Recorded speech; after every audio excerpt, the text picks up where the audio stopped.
What's up, everyone? This is Noa Dalzell, and I'm here with another You Got Boston live from the Xfinity Mobile Arena, the newly named arena here in Philadelphia, where the Celtics just won 109-108 to make it 3 straight wins and improve to 3-3 on the season. Let's talk about it. Let's talk about what's encouraging about this game. When I said that I was going to do an encouraging podcast after every game, I was thinking to myself, we might be headed towards a ton of losses and you guys are all about to start hating me. But now we've won 3 in a row. And I think this is actually making this podcast format a whole lot easier because this is probably what I'd be talking about anyways, because there was a lot of things to be encouraged by, despite the fact that this game was far from perfect. And there were a ton of mistakes, both to close that second quarter to blow a 24-point lead, but then also to almost blow a 10-point lead with 3 minutes to go. And they still stuck it out. And Jaylen Brown said after the game that the fact that they won that one, despite the missed free throws and the turnovers, is the sign of a good team. He was impressed by the fact that the Celtics were able to get key stops, one on Embiid, one on Tyrese Maxey down the stretch. And so they're able to pull out an ugly win. They had some great stretches of basketball in this game, which those stretches are becoming longer and longer. And at the same time, they also had some ugly stretches that were in part just new guys kind of figuring it out, and in part just NBA basketball. You know, you're up by 24 in the NBA these days. It doesn't necessarily mean you're going to be up by 24 for very long. And we saw them close out that second quarter pretty poorly. And I think it was a 17-4 run that the Sixers finished with. And then that only got worse in the third quarter. But they never let go of the rope. They never freaked out. And one thing that Joe Mazzulla said post-game that really resonated for me is individual guys struggled with their shot. You know, he didn't say this specifically, but Peyton Pritchard was 1 of 9. Derek White was 2 of 7 from 3. Like, those two continue to really struggle from the outside. And despite that, it felt like when they did miss shots or they did have poor offensive possessions that didn't have the desired outcome, it didn't affect their effort on defense. And I will attest to that. One of the number one things that I watch is when guys are in a slump, like Peyton Pritchard, we all know he's in a massive shooting slump right now. Derek White also in a shooting slump. And Freddie Simons was 7 of 21 tonight. So, like, none of your backcourt players are pleased with their shooting performance. I really didn't think that it was impacting their defense. So that was really encouraging to me, because when you think about it, like, these are guys that want to score, they work on their craft all summer, and now here they are, NBA Cup game, and they're all struggling with their shot. And so it's so easy to have that impact your defense, your focus, and it just didn't in this game. And so that was really impressive. And Jaylen said it himself after the game, like, that is a sign of a good basketball team, to be able to, you know, push through missed free throws and still win the game. Josh Minott misses 2 free throws, but he also grabbed the rebound that maybe saved them in this one, right? So Jaylen Brown had a missed free throw, a turnover down the stretch that he was frustrated with, and you could tell as soon as the buzzer sounded that he was kind of like, damn, I shouldn't have done that, and he needed to have been more composed, and he said that post game. But at the same time, he has an uber efficient night here, which he's continued to be extremely efficient all season. So they showed some resolve tonight. It wasn't like perfect execution, but it was the right intention. And I'm just impressed by, like, the fabric and the identity of this team.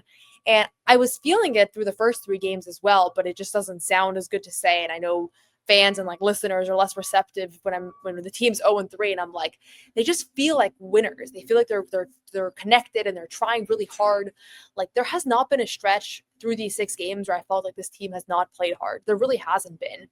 And so normally when I go through, like, these encouraging things, I focus on specific players. Like, I think I talked about Sam Hauser's defense or Pritchard's assist to turnover ratio. And those things are great. And I will continue to hone in on individual players and what they're doing well. But really what struck me in this one was, beyond, like, any one guy, there's just a culture of winning around this team. And I know they're a 500 team, they're 3-3, it's super early. They could still be a lottery team at year's end. Like, I don't know what's going to happen this season. Everybody knows here, I think, that I feel pretty good about this group, and I have them projected to win 45 games, still have them projected to win 45 games. But regardless of who's coming into the game, it's like they're bought into the system. They're bought into the swarming defense. They're bought into what this team is trying to do on both ends of the floor. And these last 3 games, they're also bought into rebounding, which is so important, because they literally were not rebounding the ball through the first 3 games. And we all know, like, you just don't win games if you can't get rebounds. Like, whether you're playing pickup at the park or whether you're playing at the NBA level, like, you got to get defensive rebounds to close possessions, right? Like, defense involves ending that possession, and they weren't able to do that. And now here they are routinely out rebounding opponents. These last 3 games, they have won the rebounding battle. And that's huge because it's making me think maybe they don't have something inherently wrong with the roster that is going to make them the worst rebounding team ever. Like maybe if Jaylen Brown and Neemias Queta and all these guys are completely locked in on that end, they can actually be pretty okay on the rebounding front. And I'll give a big shout out to Josh Minott, who, if you didn't watch this game and you just look at his box score, he had 2 points, 2 fouls, a block. He was 0-5 from the field. He was a -4. You might think like, okay, Josh Minott kind of stunk it up tonight, and he actually really did it. He had 8 rebounds in 22 minutes. 3 of them were on the offensive end, and when the buzzer sounded, he was all upset at himself because he missed those 2 free throws, and if they lost this game, he'd be kicking himself or, putting themselves in that position where what was a 1-point lead could have become a 3-point lead, and, he obviously didn't make any of those free throws. But Hugo kind of tackled him, swarmed him post-game. It was a really wholesome moment, and I asked Hugo about that and, kind of what he was trying to do there. And he was like, Josh is one of those guys that gives it 100% every possession, and he was a big part of why we won tonight. And that's all I was telling him. And as somebody who was watching this game and gets paid to analyze this game, that's exactly what I saw. I saw a guy that contributed to winning and is contributing to their rebounding solution as well. Joe said it's just guys are waking up in the morning deciding to rebound, but I also think that the Josh minutes have been huge for them on the boards. He's been one of their most consistent rebounders, if not their most consistent rebounder in his minutes. And that's something that I'll continue to expect from him because he's going to be their starting power forward, which is what it looks like right now. That's what they need. So my number one encouraging takeaway from this game is that this Celtics team is bought in. They're 100% bought in. It's felt that way from preseason. It felt that way from training camp. The way they talk about one another, the way they talk about Joe Mazzulla, everything that I've heard, everything that I've seen, it's guys are bought into whatever they have to do this season, and they want to win basketball games. And I know it's like, okay, but this is what people say. This is what players always say. It sounds good. It's October, and there's some truth to that. But at the same time, you have a guy like Jaylen Brown, who I mentioned this before, but he could be frustrated at the fact that this roster was kind of gutted in the offseason, and that maybe Tatum's Achilles injury made them feel like, okay, this is a year that we're not going to compete anyways. And instead, you see Jaylen Brown, he is really relishing this moment. He's relishing being a leader. He's relishing the chance to help guys grow. And you felt that tonight, I thought, in moments. And obviously, Jaylen's played well individually. He was, 13 of 19 from the field tonight, 32 points, had some, costly turnovers. It was not a perfect game for him, but more than just the on-court stuff, you can feel he's a guy that's bought in. Anthony Simons, could be saying, hey, I was traded by the franchise that drafted me. I was the leading scorer for the last 2 years, and now here I am coming off the bench. That sucks. And that's not at all the feeling that I'm getting from him. That's not what I'm hearing from talking to people. So that's hugely encouraging as well. So number one takeaway here is buy-in. Number two takeaway is they might have actually hit on some of these minimum guys. Nobody was super high on Josh Minott or Luka Garza, or Hugo Gonzalez, who was kind of a mystery pick, I think, for a lot of us late in the first round, because these guys were just not proven. I mean, all three of those guys barely played last year, including Hugo at Real Madrid. So how high can you be on players that are getting DNPs and kind of falling out of the rotation? But the thing that made me encouraged about them, and I think that this might resonate for you guys, it might not, but the Celtics have a better ability to select who their minimum players are than most teams in the league. And I know for a fact that Josh and Luka were priority signings for Boston. They really wanted them. It was not like it's late August and, these guys are still available and maybe we'll go out and get them because we need to fill our 12th and 13th roster spots. They wanted Luka Garza and they wanted Josh Minott, and they liked what they saw in limited minutes and they liked what they heard. And so for them to now be on the roster and to be contributing, it might surprise us because we haven't really seen them do these things on the floor. But this is why they went out and got them, right? And if you're the Hornets, or if you're, a team that's going to offer no minutes, which is what they've been in previous years, you don't have the same ability to go out and get the players you want. And I think that they had a pretty easy pitch this summer because on one hand, you're joining a championship culture, you're joining a proven front office, Brad Stevens, Joe Mazzulla, Jaylen Brown, you know what you're getting in that side. But then at the same time, there's going to be minutes, and there's going to be opportunities in a role, and that was not the pitch the last 3 years. And so I think they got the players they wanted, and now we're seeing that those players can impact winning. And I'm not going to sit here and pretend like Josh Minott and Luka Garza are the greatest basketball players on earth. They're not. They both have strong flaws in their game.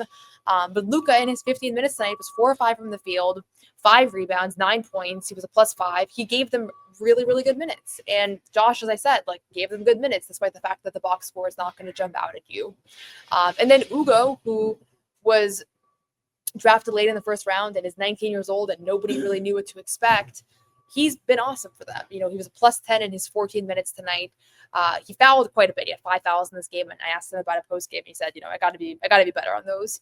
But Joe loves this guy, and it's obvious why. How could you not when you're watching him just leave it all out there, possession after possession, whether it's diving on the floor for a loose ball or sprinting back on defense to try to get a block that is you have a 1% chance of getting. Like, he's a guy that I don't know that he's a hit as far as like I can't say for sure he's going to have a great career and this was the best pick in the late first round, but he's hitting as far as what they're asking him to do. And Joe and him had a moment where they were kind of patting each other on the back. It was a very wholesome moment. I posted it on Twitter. But it was very evident in that moment that like Joe was just like, you're doing a great job. Like, and he's only going to get better and he's only going to get more polished offensively. Although he did hit his 3 today, which was nice. 1 of 2 from 3, but he's bought into what Joe is selling. And it's not every team in the NBA where the head coach is preaching something and guys are bought in. And you're seeing that and you're feeling that, and they might've actually hit on some of these guys. And it's not going to be every single one. Chris Boucher was a DNP today. Baylor Shireman and Jordan Walsh, their last 2 first-round picks prior to Hugo. Or not, Jordan wasn't a first-round pick, but the last 2 top picks. Jordan was a early second-round pick.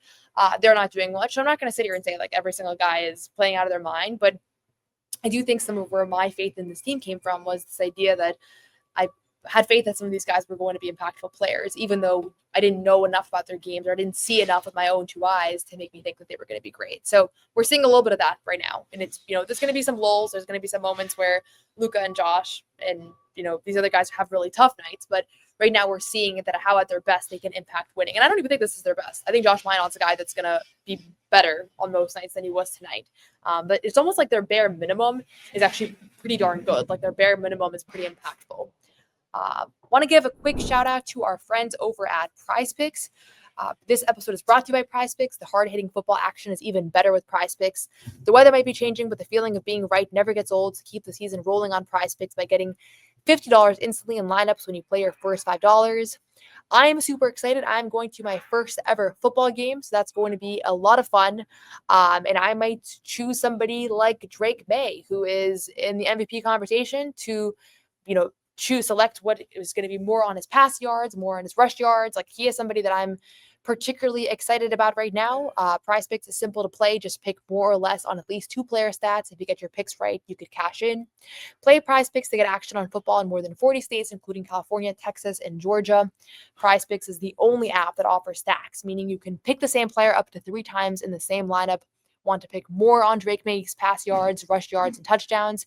Now you can pick all of them in the same lineup, only on PrizePicks. Download the app today. Download the PrizePicks app today and use code CLNS to get $50 in lineups after you play your first $5 lineup. That's code CLNS to get $50 in lineups after you play your first $5 lineup. PrizePicks, it is good to be right.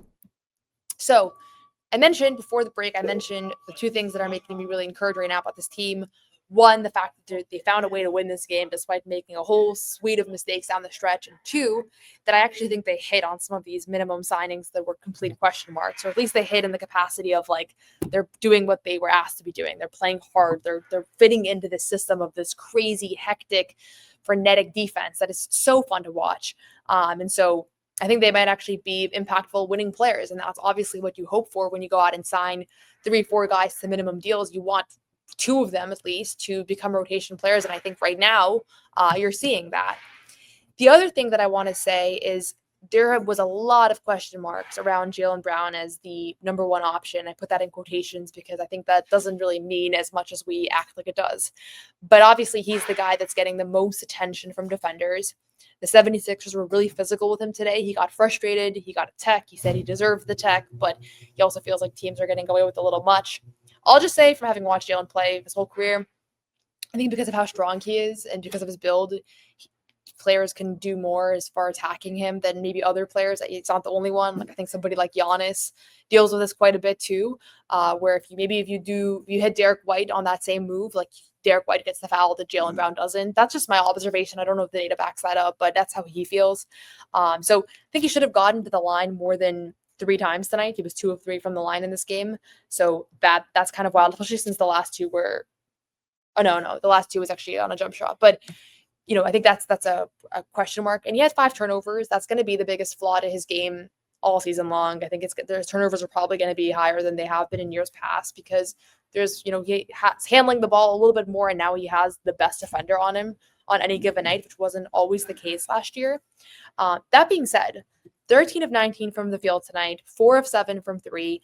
He entered this game shooting 46% from 3, and he shot 57%. So he's like right around that range, a little bit below 50% from beyond the arc. And I think Jaylen Brown was heading into territory, being guarded, like the Warriors game last year where he was being left wide open from 3. And as a shooter, that is like your biggest nightmare, that teams are no longer guarding you. I try not to bring up my own basketball on this podcast too much because I was literally like a mediocre high school basketball player, so it feels like it quite literally never come up in my basketball analysis. But I'll bring it up on this specific instance because I've just noticed him shooting with so much more confidence, and I don't see a technical difference in his shot. I mean, maybe he's elevating a little bit with more ease, and like obviously he's not having the knee issues that he was having last year, so like that could be related. But I've been wanting to ask him for a while, and I just haven't gotten to. And today I asked him about the 3-point shooting and the fact that he's shooting just below 50%. And he was shooting 32% last year on the year. So it's a massive jump. And again, it's not going to be 50% on the season, but early on here, he just looks better shooting. So I asked him about that. And he basically said that he is really looking for that 3-point shot now. Like in this offense, on this roster, that's a good look. And in the past, his mindset was more like, I'm going to drive. I'm going to get other guys to get open threes.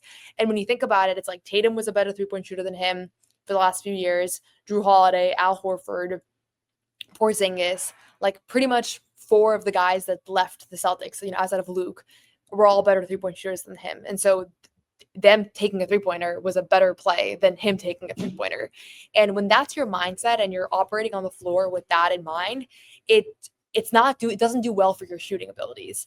And so that's why it's always this question with like Pritchard right now, right? He's in a massive shooting slump. He's shooting like 18% from 3 on the season. And so you start to think like, is he doubting whether that's even a good look anymore, right? Like he's probably thinking to himself, I'm 7 of 8 from 2-point tonight and I'm 1 of 8 from 3. Like, should I even take this 3?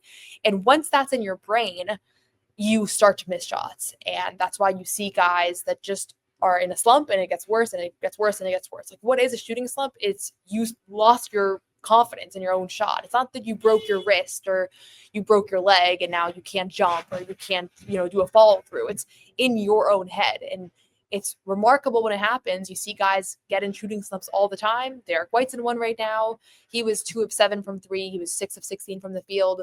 I've seen Sam Hauser get in some epic shooting slumps. I've seen Tatum get in some shooting slumps. I've seen Porzingis. Like it's kind of inherent to being a shooter.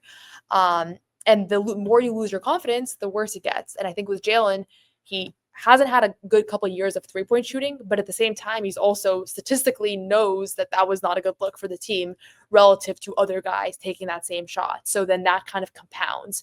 And he said, I knew going into this year it had to be different because they don't have all those guys that can shoot threes. So now a Jaylen 3-pointer might actually be a pretty good look if he can get a clean one. And in turn, he's actually looking for that shot and he's feeling confident shooting it. It's not that he's actually taking way more threes now, but it's his mindset has changed. And so anecdotally, I'll just say I'm a mediocre, pretty inconsistent 3-point shooter. And I also play in a bunch of pickup leagues. And when my dad, who is an elite 3-point shooter, he's like an incredible 3-point shooter. Everybody that has played with my dad knows this.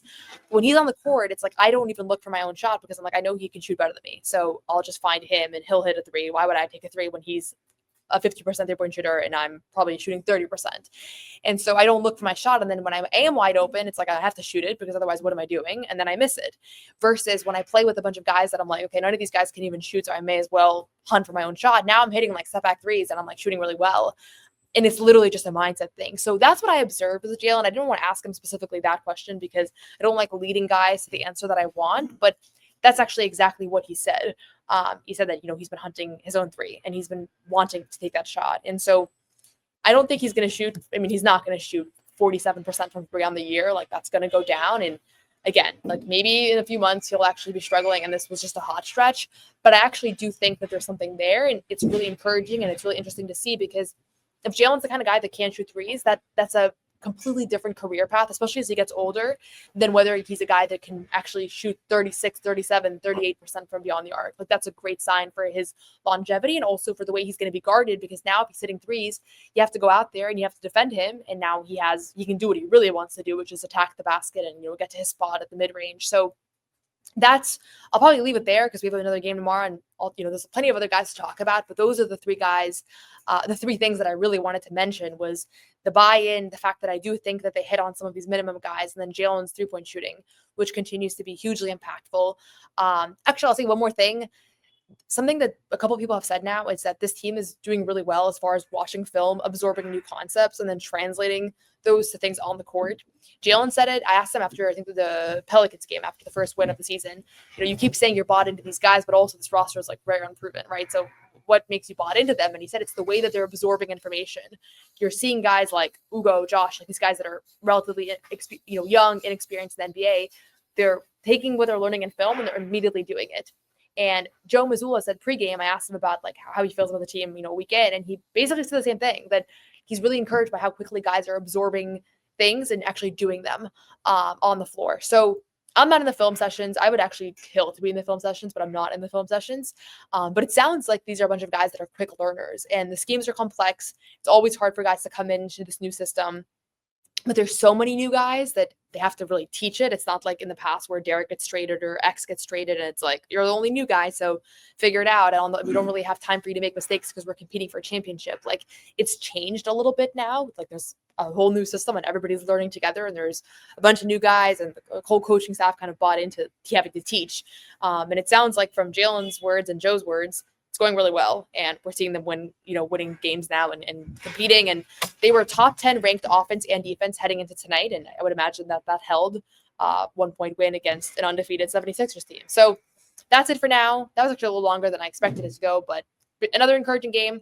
3-game win streak, 500 team, beat a team in the NBA Cup that was previously undefeated. I like the 76ers team. I'll just say that. I think they're going to have a good year, so if they can stay healthy. So we'll see about that, but another good win for the Celtics. Thank you, as always, for watching. Let me know what you thought about this win in the comments. I love when you guys say your thoughts in the comments. I should do better at responding, but if you're watching this on YouTube, leave your comments below. Like, subscribe. If you're watching this on Spotify, subscribe, follow, tell your friends.